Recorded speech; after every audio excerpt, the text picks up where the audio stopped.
Magandang araw na naman muli sa inyong lahat mga ka-vlog, boss, idol, regular viewer, silent viewer at kasama na rin po ang lahat ng mga OFW. Ang gagawin ko naman ngayon ay maghihinang po ako ng mga bumbilya, yung puwitan po ng bumbilya ay hihinangin ko po. Katulad po ng ginagawa ko na to. Kasi yung saksakan po nito ay pag minsan po ay sira na po siya. So pag minsan wala kaming available noon at mahirap pong umorder.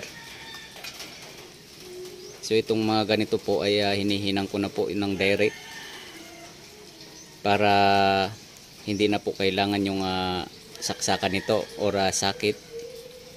So magiging ganito na po yung magiging tsura niya.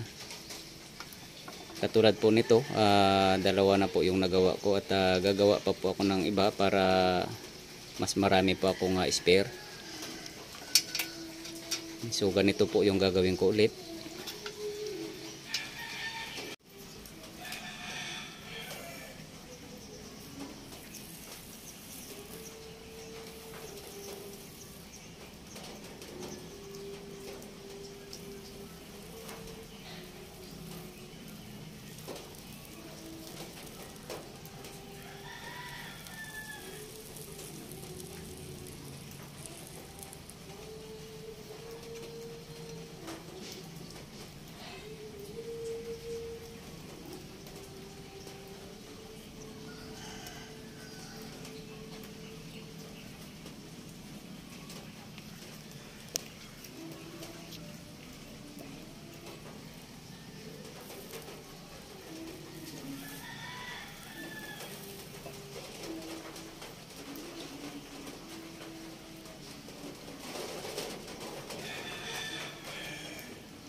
So ito na po.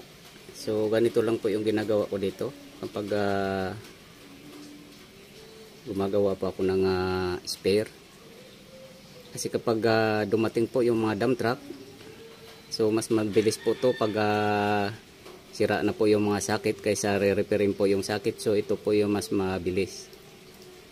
So i-connection lang po natin ng direct. So dalawa po to, yung isa is positive connection, positive supply, yung isa naman ay negative supply. So gagana na po yung ilaw. At hanggang dito na lang po muna ang video kong ito. Please like, subscribe din lang po and hit notification bell para sa susunod na mga video. God bless all po.